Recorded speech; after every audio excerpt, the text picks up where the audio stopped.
Hello বন্ধুরা, সবাইকে স্বাগত জানাই স্টাডি সাকসেস কোচিং সেন্টারে।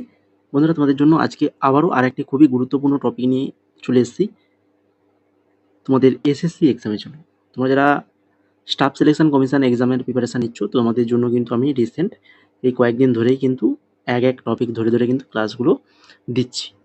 তো যারা আগের ক্লাসগুলো দেখোনি তো অবশ্যই দেখে নেবে, প্রত্যেকটা টপিক খুবই ইম্পর্টেন্ট। আজকে আমরা ভূগোল থেকে খুবই গুরুত্বপূর্ণ কোশ্চেন আনসার আলোচনা করব।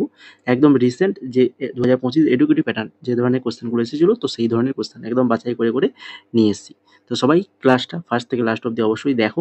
আর আগের ক্লাসগুলো যারা দেখোনি, ডেসক্রিপশনে লিঙ্ক রয়েছে, ওই লিঙ্ক থেকে কিন্তু অবশ্যই ক্লাসগুলো দেখে নেবে। ঠিক আছে, তো চলো এখন শুরু করি আজকের ক্লাসের ফার্স্ট কোশ্চেন। কি রয়েছে, ভারতের কোন সরকারি সংস্থা মূলত এয়ার কোয়ালিটি ইন্ডেক্স পর্যবেক্ষণ ও নিয়ন্ত্রণের দায়িত্বে আছে? বলো, আমাদের ভারতের কোন সরকারি সংস্থা এয়ার কোয়ালিটি ইন্ডেক্স পর্যবেক্ষণ ও নিয়ন্ত্রণের দায়িত্বে রয়েছে? AQI পর্যবেক্ষণ দায়িত্বে রয়েছে, সেটা হচ্ছে কেন্দ্রীয় দূষণ নিয়ন্ত্রণ বোর্ড, যেটা হচ্ছে সিপিসিবি। অপশন নাম্বার বি হয়ে যাবে সঠিক অ্যান্সার। তারপরে দেখো 2 number question, central arid zone research institute CAZRI শুষ্ক অঞ্চলে ফসল উৎপাদন বৃদ্ধির জন্য শুষ্ক ভূমি চাষ পদ্ধতি উন্নয়নের নিয়োজিত। তো এর সদর দপ্তর কোথায় অবস্থিত? বলো, central arid zone research institute, এর সদর দপ্তর কোথায় রয়েছে? এর সদর দপ্তর হচ্ছে যোধপুরে রয়েছে। তারপরে 3 নম্বর কোশ্চেন, ভারত নেপাল জল সহযোগিতা সম্পর্কিত নিচের কোন বিবৃতিগুলি সঠিক? ভারত নেপাল জল সহযোগিতা, ফার্স্ট 3টে বিবৃতি রয়েছে এখানে। পঞ্চেশ্বর ডেভেলপমেন্ট অথরিটি PDA শুধুমাত্র গন্ডক প্রকল্পের জন্য গঠিত, আর বর্ষাকালে যৌথভাবে হালনাগাদ হাইড্রো মেটেরোলজিক্যাল ডেটা ব্যবহার করে বন্যা পূর্বাভাস ব্যবস্থা কাজ করে, আর হচ্ছে সপ্তকোষী ও শূনকোষী প্রকল্পগুলো যৌথভাবে জরিপ করা হয়েছে। 3টে বিবৃতি, তো কোনটা সঠিক আমাদেরকে খুঁজতে হবে। তো এখানে 2 এবং 3, 2 নম্বর বিবৃতি এবং 3 নম্বর বিবৃতি ঠিক রয়েছে, ফার্স্ট বিবৃতিটা কিন্তু এখানে ভুল রয়েছে। ঠিক আছে, তারপরে দেখো 4 নম্বর কোশ্চেন, ভারতের মরুভূমিতে বৃষ্টিপাত ও নদী সম্পর্কিত নিচের কোনটি সঠিক? তো এখানে দুটো কথা রয়েছে, বৃষ্টির সময় গঠিত নদীগুলি সাগরে পৌঁছায়, আর বার্ষিক বৃষ্টিপাত 150 মিলিমিটারের নিচে হয়। তো যেহেতু মরুভূমি এলাকা, মরুভূমিতে বৃষ্টিপাত অবশ্যই 150 মিলিমিটারের নিচে হয়ে থাকে, বৃষ্টিপাত কিন্তু খুবই কম হয়। তাহলে কেবলমাত্র 2 নম্বরটা এখানে সঠিক রয়েছে, কিন্তু 1 নম্বরটা এখানে সঠিক নয়, কেন এখানে নদীগুলো যে বৃষ্টির সময় গঠিত যে নদী, সেগুলো কিন্তু সাগরে পৌঁছতে পারে না। এরপর দেখো 5 নম্বর কোশ্চেন, সমুদ্র তলের বৈশিষ্ট্য সম্পর্কে নিচের কোনটি সঠিক? সমুদ্র তলের বৈশিষ্ট্য সম্পর্কে, অবতল সমভূমি হলো বিস্তৃত সমতল, গভীর সমুদ্রতল, আর এরা অগভীর খাদ। বলো, সমুদ্র তলের বৈশিষ্ট্য সম্পর্কে যেটা সঠিক, সেটা হচ্ছে শুধুমাত্র 1 নম্বর বিবৃতিটা এখানে সঠিক, 2 নম্বর বিবৃতিটা সঠিক নয়। 6 নম্বর কোশ্চেন, কেরালা রাজ্যে নিচের কোন খনিজগুলি পাওয়া যায়? কেরালা রাজ্যে কোন খনিজগুলি পাওয়া যায়? কেরালায় পাওয়া যায় হচ্ছে মোনাজাইট, থোরিয়াম এবং বক্সাইট কাদামাটি। অপশন নাম্বার এ হয়ে যাবে এখানে সঠিক আনসার।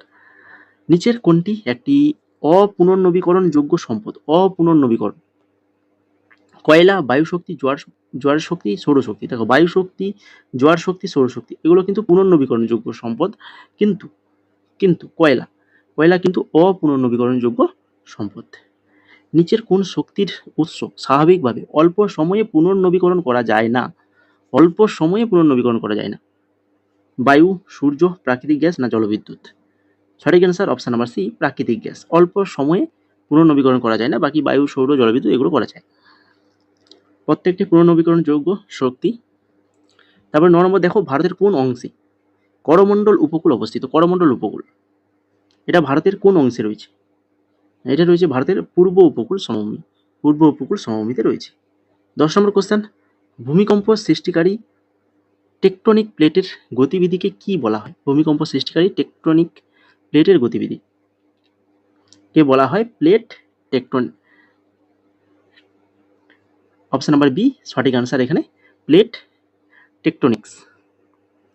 তারপরে চলে যাও 11 নম্বর কোশ্চেন। আর যারা ক্লাসটাকে এখনো লাইক করোনি, যদি ভালো লেগে থাকে তো অবশ্যই ক্লাসটা লাইক করে ফেলো। আর এই ধরনের যদি ক্লাস পরবর্তী পেতে চাও তাহলে চ্যানেলটাকে সাবস্ক্রাইব করে রাখো। আমাদের Telegram study success coaching centre, যার লিঙ্ক তোমরা ডেসক্রিপশনে পেয়ে যাবে, ওখানে জয়েন হয়ে যাও। ওখানে আমাদের সমস্ত কিছু আপডেট তোমরা পেয়ে যাবে, নতুন জব রিলেটেড আপডেট, তোমাদের এক্সাম রিলেটেড যদি কিছু আপডেট আসে তো সেগুলোও কিন্তু সমস্ত কিছু পেয়ে যাবে। আমাদের ওই টেলিগ্রাম চ্যানেলে ফ্রি পিডিএফও দেওয়া হয়, যদি নিতে চাও তো অবশ্যই আমাদের টেলিগ্রামে জয়েন করে যাও। 11 নম্বর কোশ্চেনটা দেখো, নিম্নলিখিত অ্যাসেলেশন আর হচ্ছে রেজেন্স বিবৃতিগুলি পড়ো। এ আর আর, এতে কি রয়েছে না উচ্চ গাঙ্গেয় অববাহিকায় যারা তামার ভাণ্ডার ব্যবহার করতেন তারা যাযাবর শিকারী ছিলেন। আর তামার ভাণ্ডার প্রায়শই গৈরিক রঙের পাত্র এবং মাটির কাঠামোর সাথে পাওয়া যেত। সঠিক কি হবে এখানে বলো? না এখানে হচ্ছে এ যে রয়েছে অর্থাৎ অ্যাসেলেশনটা এখানে মিথ্যা, কিন্তু রেজেন্সটা এখানে সত্য। ঠিক আছে, এ মিথ্যা কিন্তু আর এখানে সত্য। 12 নম্বর কোশ্চেন, চাবাহার বন্দর। চাবাহার বন্দর কিভাবে ভারতের জন্য কৌশলগতভাবে গুরুত্বপূর্ণ? চাবাহার বন্দর কিভাবে ভারতের জন্য কৌশলগতভাবে গুরুত্বপূর্ণ? সঠিক অ্যান্সার অপশন নাম্বার এ, এটি পাকিস্তান এড়িয়ে মধ্য এশিয়ার সরাসরি প্রবেশাধিকার দেয়। পাকিস্তান এড়িয়ে মধ্য এশিয়ার সরাসরি প্রবেশাধিকার দেয় এই চাবাহার বন্দর। 13 নম্বর কোশ্চেন, কোন রাজ্যকে ভারতের তেলবাটি বলা হয়? অয়েল অফ ইন্ডিয়া, তেলের বাটি, ভারতের তেল বাটি যেটাকে বলা হয় যে রাজ্য, সেই রাজ্য হচ্ছে কি? অসম। অপশন নাম্বার এ সঠিক অ্যান্সার, অসম। ভারতের রবি ফসল সাধারণত কোন সময় বপন ও কাটাই করা হয়? রবি ফসল কখন বপন করা হয় এবং কখন কাটা হয়? শীতকালে এটাকে বপন করা হয়, আর হচ্ছে গ্রীষ্মকালে কাটা হয়। শীতকাল যেটা অক্টোবর ডিসেম্বরের দিকে, আর গ্রীষ্মকাল এপ্রিল জুনের দিকে কাটা হয়। 15 নম্বর কোশ্চেন, যে ভৌগোলিক অঞ্চল থেকে সমস্ত বৃষ্টিপাত একটি নদী ব্যবস্থায় প্রবাহিত হয় তাকে কি বলে? যে ভৌগোলিক অঞ্চল থেকে সমস্ত বৃষ্টিপাত একটা নদী অবস্থায় প্রভাবিত হয় তাকে কি বলে? না তাকে বলা হয় জল নিকাশী অববাহিকা। জল নিকাশী অববাহিকা। দেখো আবার আরেকটা এ এবং আর অ্যাসোসিয়েশন এবং রিজনস থেকে কোশ্চেন দিয়েছে। দেখো IMEC, India Middle East Europe corridor, IMEC ভারতের বাণিজ্য পথে পরিবহন সময় ও ব্যয় উল্লেখযোগ্যভাবে কমাবে। আইএমইসি রেলপথ, সড়কপথ, জ্বালানি পাইপলাইন ও সাগরতল কেবল যুক্ত করে সংযোগ বৃদ্ধি করে। তো এখানে কোনটা সত্য কোনটা মিথ্যা? না এখানে দুটোই সত্য এবং আর এর কিন্তু একদম সঠিক ব্যাখ্যা, দুটোই এখানে সত্য। ভালো করে মনে রাখো এটা। তারপরে দেখো 17 নম্বর কোশ্চেন, আবারও আর একটা অ্যাসোসিয়েশন এবং রিজনস ওই আইএমইসি দিয়েই দিয়ে দিচ্ছে এখানে। তো আইএমইসি প্রায় 30% পর্যন্ত লজিস্টিক খরচ এবং 40% পর্যন্ত পরিবহন সময় কমাবে বলে আশা করা হচ্ছে। আইএমইসি ডিজিটাল অবকাঠামো, ক্লিন এনার্জি পাইপলাইন এবং রেল সড়ক সংযোগ একত্রিত করে বাণিজ্যিক পথে সর্বোত্তম করে। তো এখানে কোনটা সত্য? এখানেও কিন্তু দুটোই সত্য, উভয় সত্য এবং আর এর সঠিক ব্যাখ্যা। তাহলে দেখো আইএমইসি সম্পর্কে আমরা কিন্তু 4খানা তথ্য পেয়েছি এবং সত্য তথ্য, একদম সঠিক তথ্য। এই 4খানা তথ্য কিন্তু একটু ভালো করে তোমরা মনে রাখো। তারপরে দেখো 18 নম্বর কোশ্চেন, নিচের কোন ভারতীয় রাজ্যের জনঘনত্ব কম? কোন ভারতীয় রাজ্যের জনঘনত্ব কম? সেটা হচ্ছে রাজস্থান। রাজস্থান হয়ে যাবে সঠিক অ্যান্সার। ভারতের কোন বন্দরটি সর্বাধিক পরিবহন অপরিশোধিত তেল আমদানি পরিচালনা করে? ভারতের কোন বন্দরটি সর্বাধিক পরিমাণ অপরিশোধিত তেল আমদানি পরিচালনা করে? সেটা হচ্ছে কি না, সেটা হচ্ছে পারাদ্বীপ বন্দর। তারপরে 20 নম্বর কোশ্চেন, দেখো এখানে কলাম এ এবং কলাম বি এখানে মেলাতে হবে। বৈশিষ্ট্য এবং বিস্তারিত দেওয়া রয়েছে। ওকাররোঙা মৃৎপাত্র কোনটা হবে? ওকাররোঙা মৃৎপাত্র যেটা হচ্ছে ওই তামার ভাণ্ডারের সঙ্গে সম্পর্কিত। উপগঙ্গা অববাহিকা তামার ভাণ্ডারের সর্বাধিক আবিষ্কৃত এলাকা। স্থায়ী কৃষক ও কারিগর দোয়াব অঞ্চলে তামার ভাণ্ডার ব্যবহারকারী। আর বিহারের মালভূমি ও পার্শ্ববর্তী অঞ্চল যেটা হচ্ছে তামার ভাণ্ডার পাওয়া দ্বিতীয় এলাকা। তাহলে একদম এর সঙ্গে 1, বির সঙ্গে 2, সির সঙ্গে 3, ডির সঙ্গে 4, মানে অপশন নাম্বার এ হয়ে যাবে আমাদের এখানে সঠিক আনসার। ঠিক আছে, তারপরে চলে যাও 21 নম্বর কোশ্চেন, নিম্নলিখিত ব্রিক্স দেশগুলির মধ্যে কোনটা সর্বাধিক পরিমাণ সোনা উৎপাদন করে? ব্রিক্স দেশগুলোর মধ্যে সবথেকে সোনা উৎপাদনকারী দেশ সেটা হচ্ছে কোন দেশ? সেটা হচ্ছে রাশিয়া। অপশন নাম্বার বি সঠিক অ্যান্সার, রাশিয়া। পৃথিবীতে ঋতু পরিবর্তন কেন ঘটে? ঋতু পরিবর্তন কেন ঘটে? কারণ পৃথিবীর অক্ষরটা হেলানো অবস্থায় আছে বলি, পৃথিবীটা হেলে আছে তার জন্য ঋতু পরিবর্তন হয়। ভারতের কোন রাজ্যটি আম উৎপাদনে প্রথম স্থান অধিকার করে? আম উৎপাদনে প্রথম স্থান রয়েছে কি? উত্তরপ্রদেশ রয়েছে। তারপরে লোহা শিল্প কেন ছোটনাগপুর অঞ্চল, ঝাড়খণ্ড, ওড়িশা, পশ্চিমবঙ্গ এবং ছত্তিশগড়ের কিছু অংশে কেন্দ্রীভূত হয়েছে লোহা শিল্প?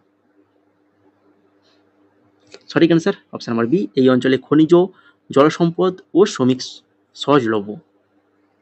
তারপরে সুন্দরবন একটি বিশাল ম্যানগ্রোভ বন, কোন দুটি দক্ষিণ এশিয়া দেশের মধ্যে ভাগ করে হয়েছে সুন্দরবন?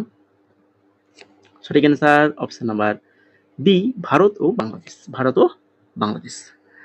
ভারতের পশ্চিমঘাট অঞ্চলে বৃষ্টির ছায়া প্রভাব এর মূল কারণ কি?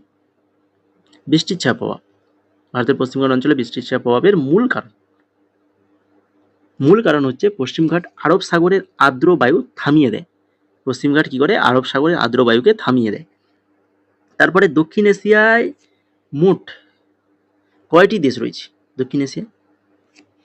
দক্ষিণ এশিয়ায় রয়েছে 8খানা দেশ। অপশন নাম্বার ডি হয়ে যাবে এখানে সঠিক অ্যান্সার। তারপরে ভারতের কোন হ্রদটি একটি উল্কাপিণ্ডের আঘাতে তৈরি হয়েছে এবং ক্রেটার লেক নামে পরিচিত? ক্রেটার লেক খুবই ইম্পর্টেন্ট কোশ্চেন, ভালো করে মনে রাখো। সেটা হচ্ছে লোনার হ্রদ, মহারাষ্ট্রে রয়েছে লোনার হ্রদ সেটা। তারপরে চাগোস দ্বীপপুঞ্জ কোন দুই দেশের মধ্যে বিতর্কিত এলাকা? চাগোস দ্বীপপুঞ্জ কোন দুই দেশের মধ্যে বিতর্কিত এলাকা? যুক্তরাজ্য এবং মরিশাস। তারপরে লাস্ট কোশ্চেন আজকের ক্লাসের 30 নম্বর কোশ্চেন, উত্তরপ্রদেশ ও বিহারে অবৈধ বালু উত্তোলনের কারণে গুরুতর পরিবেশগত ক্ষতির জন্য কোন ভারতীয় নদী সবচেয়ে বেশি জাতীয় আলোচিত হয়েছে? উত্তরপ্রদেশ এবং বিহারে সেটা হচ্ছে গঙ্গা হয়ে যাবে অপশন নাম্বার সি এখানে সঠিক অ্যান্সার। তো এই ছিল 30খানা কোশ্চেন, কিন্তু 30খানা কোশ্চেন আলোচনা করলাম। এইভাবে কিন্তু আরও আমরা আগে নৃত্য থেকে ফেস্টিভ্যাল থেকে কিন্তু ক্লাস দিয়েছি। তো যারা দেখোনি তো ক্লাসগুলো দেখে নেবে, ডেসক্রিপশনে লিঙ্ক রয়েছে। আর তোমরা যারা প্রিভিয়াস ইয়ারে যদি কোশ্চেন নিতে চাও 2025 যে এডুকেটিভ প্যাটার্নের যে এক্সাম হয়েছে এসএসসির, তো প্রত্যেক এক্সামের জিকের প্রিভিয়াস ইয়ারের কোশ্চেন সম্পূর্ণ বাংলাতে আমাদের কাছে পেয়ে যাবে। যদি নিতে চাও তো আমাদেরকে মেসেজ করো, আমাদের কাছে একদম স্বল্প প্রাইসে